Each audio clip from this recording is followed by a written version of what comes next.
আমি সুন্দর করে জিজ্ঞেস করবো, তুমি উত্তর দেবে, ঠিক আছে? আচ্ছা মাম্মাম, তুমি যে সারাদিন এত রান্না বান্না করো, আচ্ছা বলো তো মাটন রান্না করতে কি মশলা লাগে বাবা?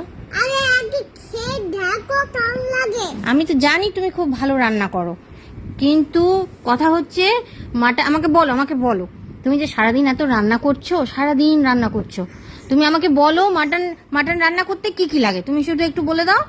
চিকেন, মাটন রান্না করতে চিকেন লাগে, আর কি লাগে? হলুদ গুঁড়ো, হলুদ গুঁড়ো, আর লবণ লবণ গুঁড়ো, গুঁড়ো, আর জিরে গুঁড়ো, জিরে গুঁড়ো, আর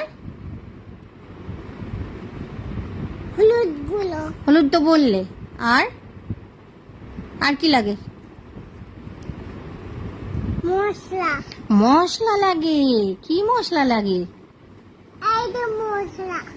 এখানে তো মশলা নেই, এই তো যে তুমি এখন রান্না করতে বসেছো, এই যে বাটি নিয়ে এসছো, চামচ নিয়ে এসছো, এখন রান্না করতে বসেছো, আর কি লাগে বলো? হলুদ গুঁড়ো নয়, হলুদ গুঁড়ো লাগে, ঠিকই বলেছো, হলুদ গুঁড়ো লাগে, আর কি লাগে বলো? জিরে গুঁড়ো, জিরে গুঁড়ো, লবণ গুঁড়ো, লবণ গুঁড়ো। খালি খাবার, আই সাবাস সাবাস সাবাস। লবণ গুঁড়ো, লবণ গুঁড়ো। জিরে গুঁড়ো। আর মাটন রান্না করতে চিকেন লাগে, তাই তো? হ্যাঁ, আচ্ছা তোমাকে ছাড়ো। তোমাকে